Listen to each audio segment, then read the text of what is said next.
Good morning everyone. Welcome to my channel. Welcome to another day of becoming a full-time trader. So nakita nyo naman na sasakyan na tayo. At halatang kagigising ko lang. So kagigising ko lang talaga kanina nang may kumatok sa room namin. Okay, so dito ko kayo ilagay para hindi tayo ma-picturean. Okay, so hindi na tayo nakapalag sa oras para mag-analyze ng market kasi nga ayun, tumawag na yung tawag dito, yung amo ko na isa. Kami akong amo kasi yung estudyante niya na late na dapat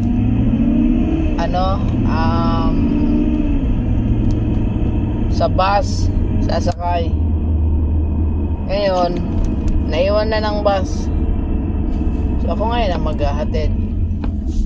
Ganun talaga guys. I'm thinking pa na maligo ako. Lagay ko kayo dito if kaya.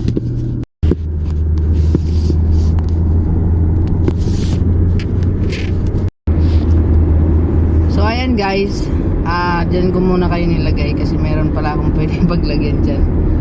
So ayun na nga, nasa labas na tayo. Hindi na tayo nakapag-analyze ng chart.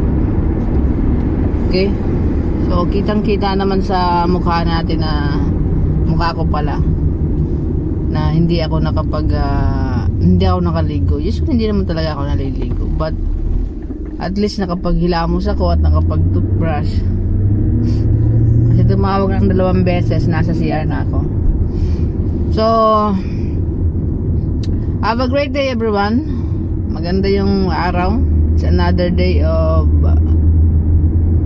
doing something great, doing something productive towards our goals, ambitions, and I'll be happy doing my journey. Okay, this kind of thing.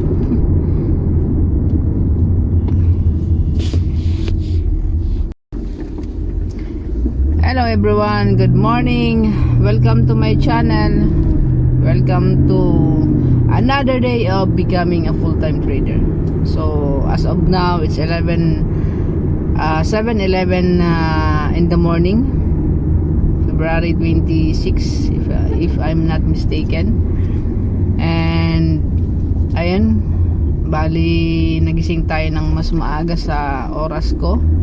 Well, actually gising naman talaga ako ng 6:30, but mas maaga yung gising ngayon kasi nga tinawagan na ako nung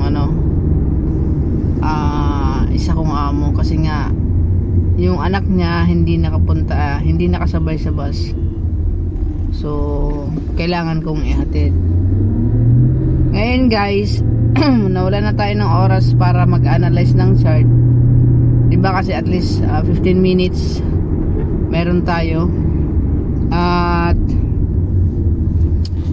kagabi nakita nyo naman yung trade natin, naka-floating pa siya. So meron tayong trade na isa na floating, and meron din tayong trade sa na isa sa gold. Naka-sell limit tayo, but kahapon yung trade natin na isa is na hit, okay, na SL siya. So hindi na tayo, meron tayo actually 5 trades kahapon, 5 or 4 trades kahapon. And then wait lang guys kasi tumatawag yung magulang ng inatid ko. So ayan guys, continuous tayo. tumawag lang yung magulang kasi tinanong ako kung nahatid ko na daw. So ayun, I think nasa 4 trades tayo kahapon. And yung sa gold, ang analyze ko noon sa gold, okay, ano tayo ng sell limit, but the thing is malayo na masyado dun sa closing price kasi bumaba na masyado yung ano.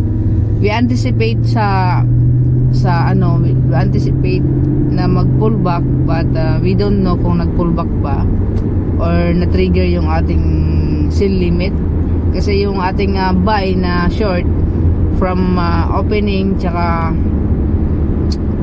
closing previous price kahapon is makiat na siya actually,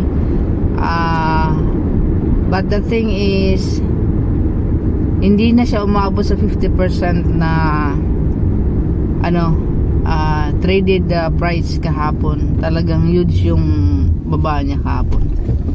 So ayan, sa gold, sa BTC naman, okay, hindi pa natin nakita if na TP na ba or na SL na kasi nga floating yun kahapon, and we are in 20,000 profit na kahapon.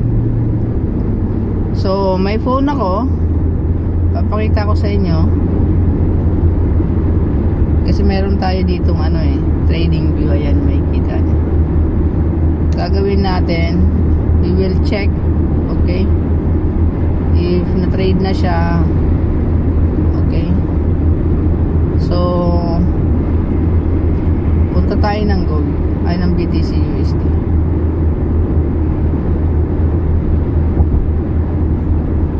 Now, okay, umakyat na yung market, guys. We almost hit the TP. Okay, we almost hit the TP kahapon. Papakita ko sa inyo later. At ngayon is nasa negative 5,000 na tayo. So paakyat na yung market ulit sa previous price the other day. We will see if it will go up. Okay, kasi yung price niya is nasa closing na, umakyat na ng konti. And at the same time, sabi ko nga, nasa bearish trend tayo. So we'll anticipate sa kahapon. Hahayaan lang natin yung trade natin kahapon, guys. Makikita nyo, diba? Negative. So hahayaan lang natin siya, and then we will analyze habang nasa cart tayo kung may right para mag-entry. Okay? Ngayong araw. So ayun muna, guys. Let's continue later. I will update you kung ilan, kung magkano yung mariris natin ngayong araw or kung matitipin natin. We will practice the maximizing of trade, kung ilan lang yung target natin sa isang araw at ilan lang yung kaya nating i-loss based sa account ko, okay, sa trade ko. Let's see if kaya ba natin mag-earn ng at least $20 per day or more. Okay, we will see if kaya bang kaya ba natin mag-profit ng $20 or more based on the lot size na gagamitin natin. I think ang lot size ng pinakamababa 0.01. Okay, yun ang gagamitin natin sa gold at sa BTC. So yun, guys, malapit na ako. Have a great day and enjoy your day. So ayun, guys, nasa bahay na tayo. So ang gawin natin, magmadali tayo check ng ating dito sa tab. Kasi nga, doon, sa phone ko, maliit. Well, it's okay naman. Kakapag naman ako sa phone ko ng maliit.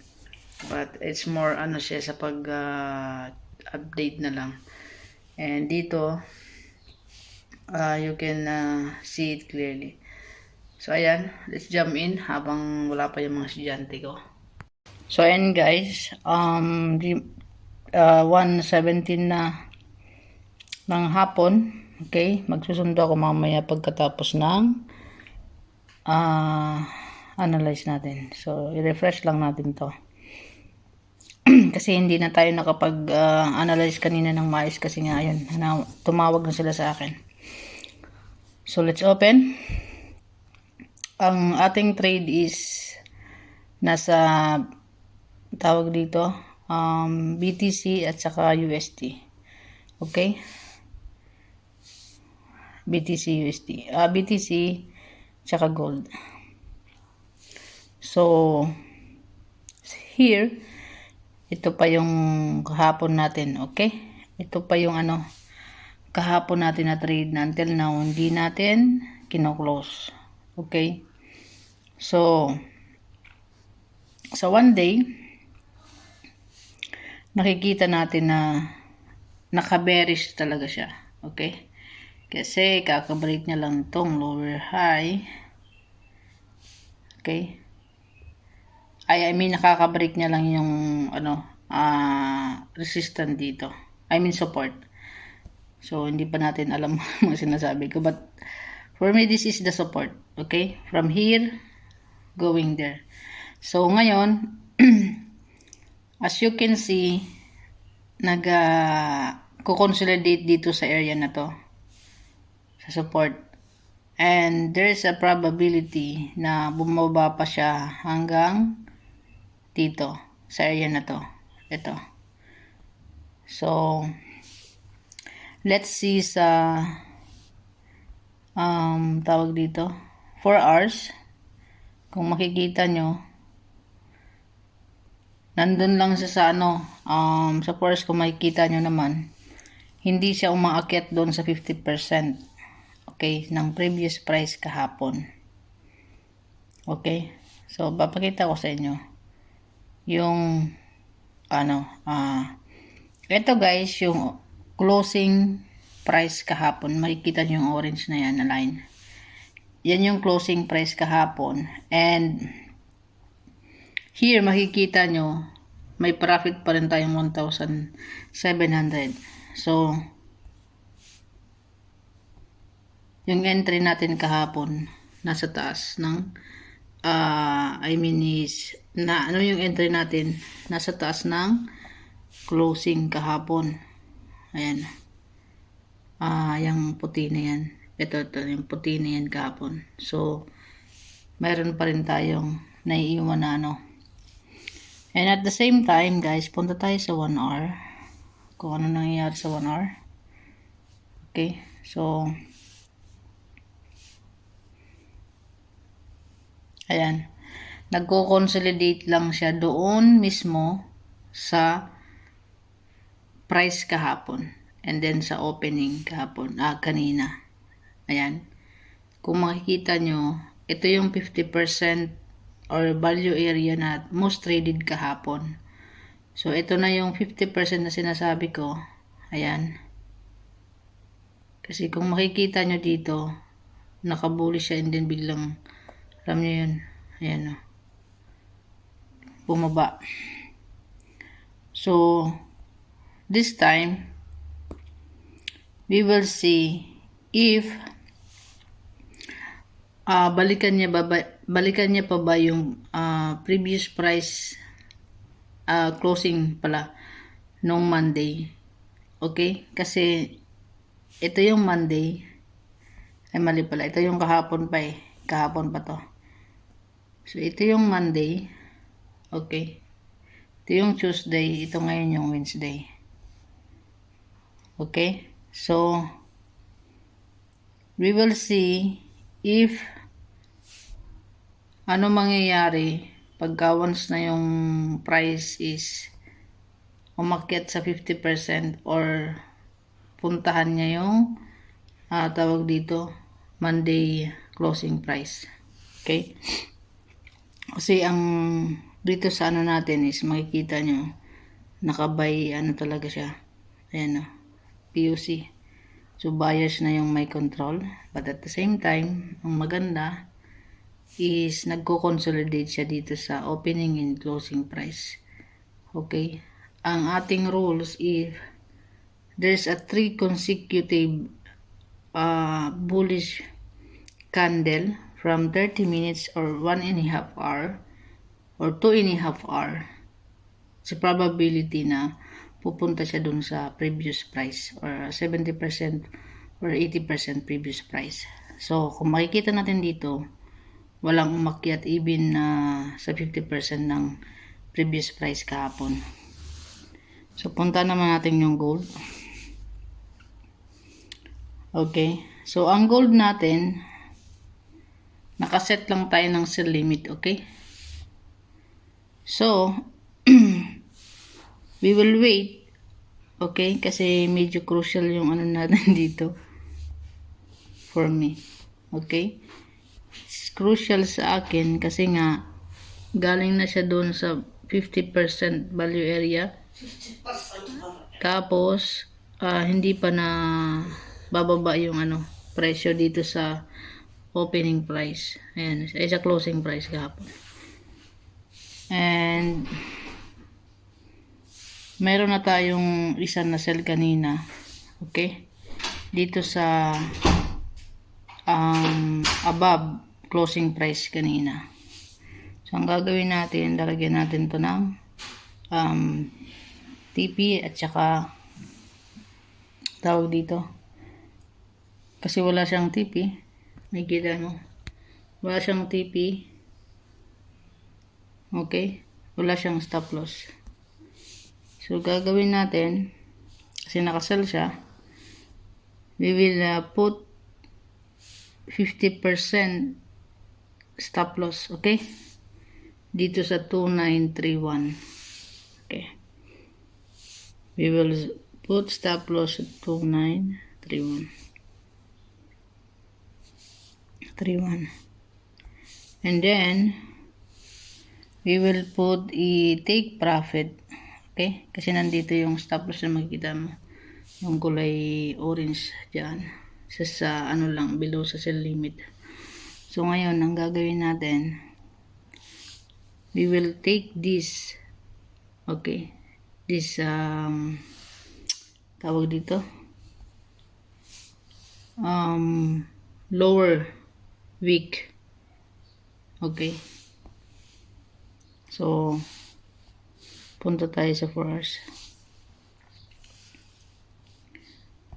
Nako. Hindi tayo mag-ano dyan. Okay, punta tayo sa 4 hours.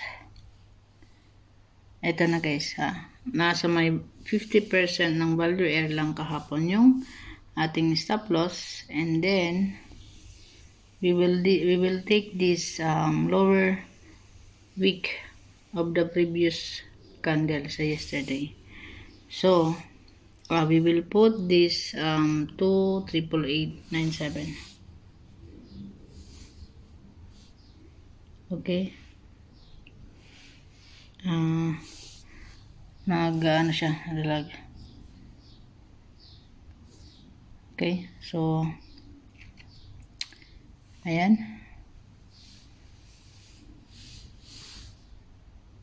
Natin yung gold. Punta tayo dito. Ayan, ito. Take profit to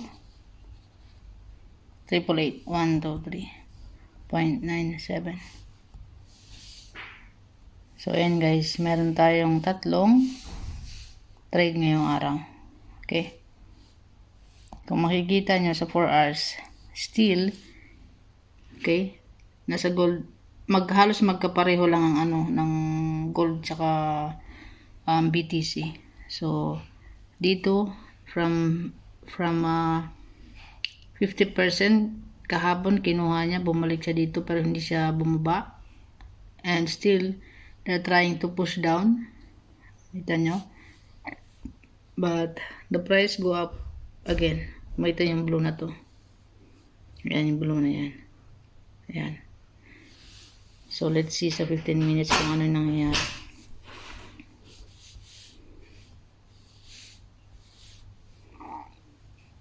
Ayan guys. They're trying to go down na. So, let's just wait. Okay. Sa ating trade. Until matapos. I will update you later. Before matulog or matapos yung araw. Hi guys. Uwi na ako. So, nag-breakfast na ako ngayong oras. Is 10:23. So, gumawa ko ng chai, tsaka sandwich. Habang kumakain tayo, let's check our trade. Habang wala pa yung mga tao at tulog pa sa bahay. Hindi pa lumang ba? Ngayon.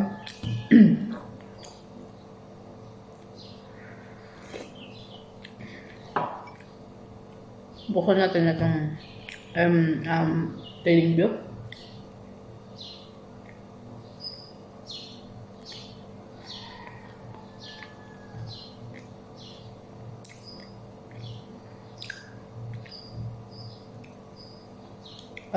Tingnan natin yung ating trade sa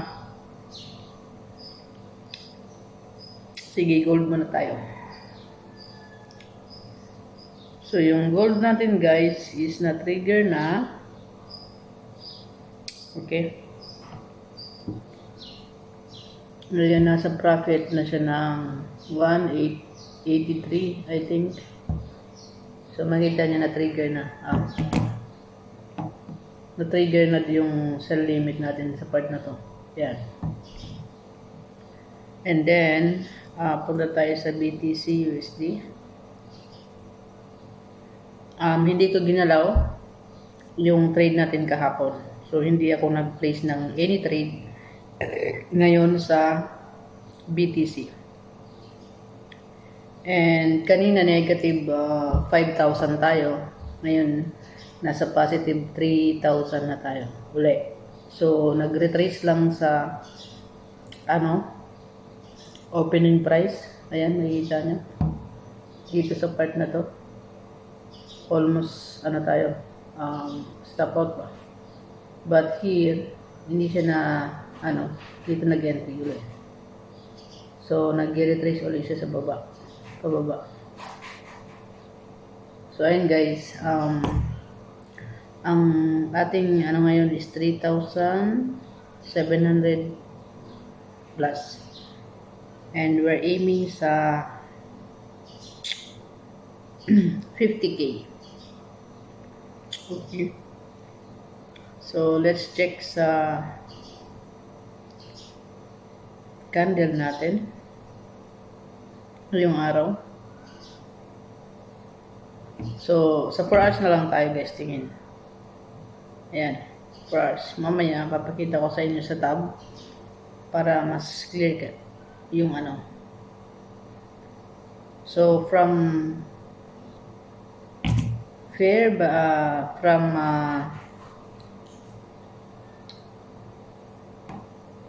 value area, makikita nyo, hindi na siya umakyat doon sa 50%. Nasa baba lang siya ng 50%. So, the trick is, if yesterday price goes above 50% sa kahapong presyo, it possible na tataas na siya. So, it depends sa length ng price or kung saan, kung yung size ba ngayon is halimbawa ang price is 93 or sabihin natin 2950. And then yung closing price niya is 2960. Okay? So the other day ang closing price is 2960. If yung price niya sa 2960 from 2950, and then yung ngayong price is hindi siya bumababa sa below 50% sa 2925. Okay, kasi hanggang 260, di ba? So, kung hindi siya bababa sa 2925, possible na ano siya, akyat ulit. So, if bumaba siya sa 2925 na sabihin na natin na 2910 na lang, okay, yung opening price niya is 2950, is possible mag-wait tayo ng retrace galing sa 50% bababa. So, yun yung napansin ko, guys. Kaya nga ang ginagawa natin is nag-ano lang tayo, nagsiset ng limit. Mama. Welcome sa lang. Zen. Hi guys. So, update. Hintay update. Tapos ko lang maligo and then naghintay na yung matanda. Bumini yung matanda. Nandiyan na. Marami na tayong trabaho. Pagkatapos kong maligo, ayun, may inutos na bibili na water, tawag dito, yung filter. Sabi ko wala na akong oras kasi nga maya maya magsusundo na ako sa mga bata. Sabi ng anak mayroon pa daw. So sige, gawin natin. So ayun guys, ang update, we still waiting sa araw kung ano yung magiging resulta ng ating trade. But ganina nung chinek ko, nag pullback na uli yung price sa BTC. So hindi siya umakyat sa 50%. That's why we will expecting na pababa pa yung yung price. And then sa naman, sa gold naman, na-trigger na yung ating sell limit. So kanina nasa $4 na yung ating profit. And yeah, we will I will update you pala, not we. I will update you later. So papakita ko muna sa inyo yung daan para malibang naman kayo. So guys, yan yung daan. Hindi natin maano masyado kasi mamaya mabangga tayo, mabangga ako. So ito yung daan. Magmamadali lang ako, sasaglit ng mga 30 minutes to 45 minutes. Okay, so see you again later guys. So guys, stuck tayo pa uwi sa traffic guys, stuck tayo sa pauwi traffic. Malilate tayo nito sa pagsundo. Pero mas malala yung Manila pag nag-traffic. Dito kaya pang tisin, pero sa Manila ewan ko na lang. Ayan guys, diretso na tayo sa pagsundo. Ayan, bababa na tayo ng mga 5 minutes. Sobrang traffic sa pinuntahan ko guys, Masafa. Ngayon diretso na ako dito kasi wala na oras. So ayun yung kasama ko nagsusundo guys. Nandiyan na sila mga Pinay. Bababa na rin ako. Hi guys, kakarating ko lang sa bahay. Ngayon let's take time sa chart konti before ako magsundo sa panibagong batch. Okay, so let's go. Hi guys, 3:17 PM na. So pahinga na natin, kakatapos lang mag lunch at syempre ginutom na rin ako. So kumain na ako. And now while we will take our rest, i-open natin yung chart and tingnan natin kung ano nang nangyari sa ating trade. Okay? So, syempre, dito tayo sa BTC, nasa 89 yung ano niya. Okay. So, we lose 3,000. Okay. 3,000.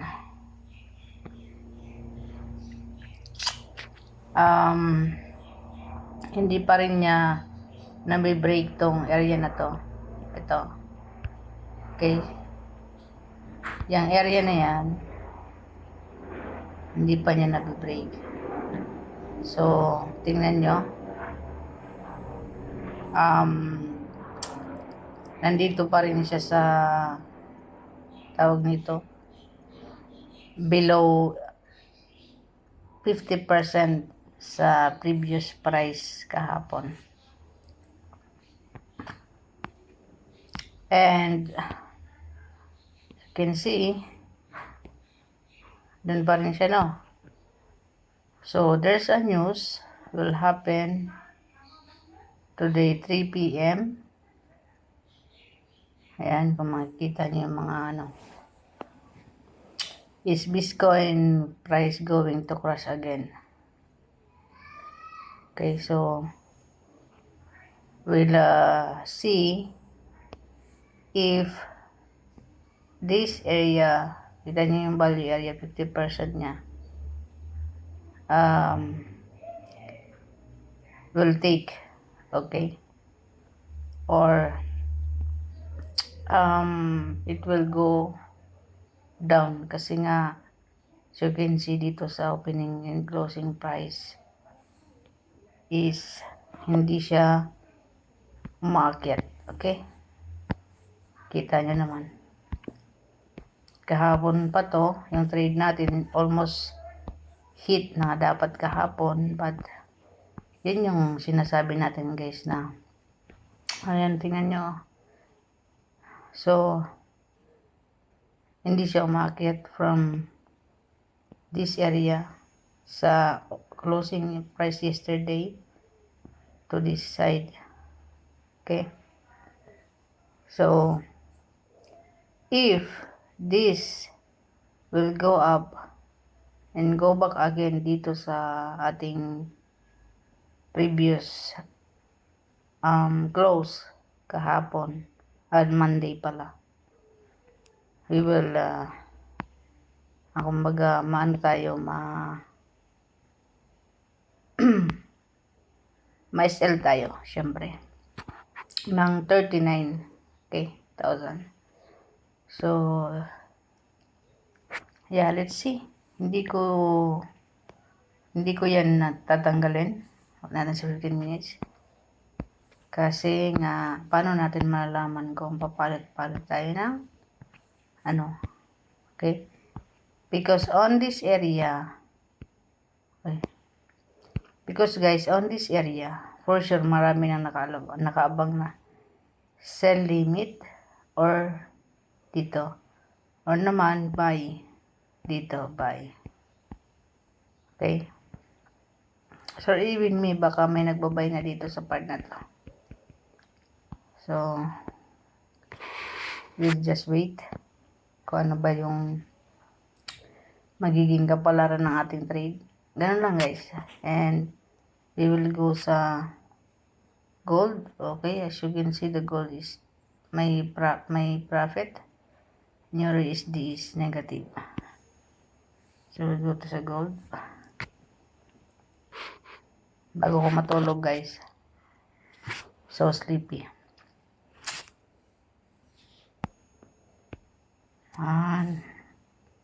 Tagal ng ano. Tagal ng loading. So, we are in London session na.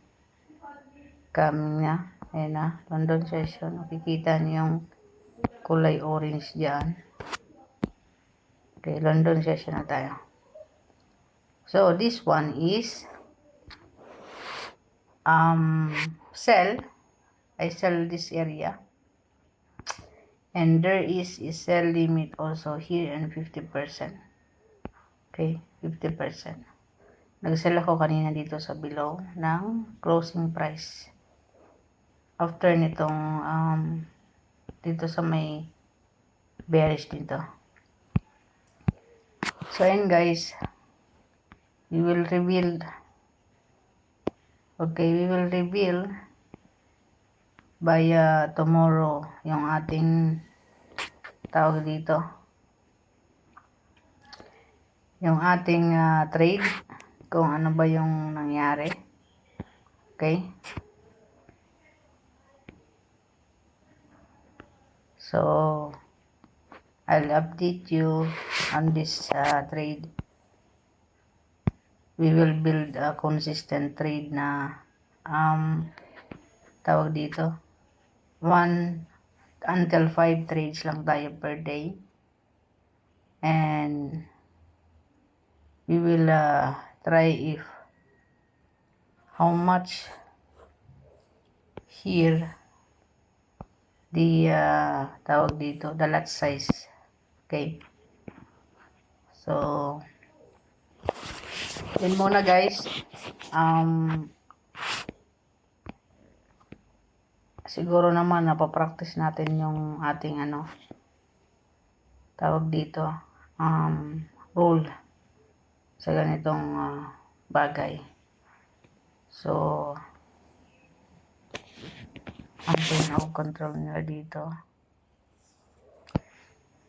By the way, I hope you have a lesson to learn sa ginagawa kong pag-document. I know na ito magulo pa, but I will make sure na we will have a clean trade every day, every single day, na will give us a profitable entry.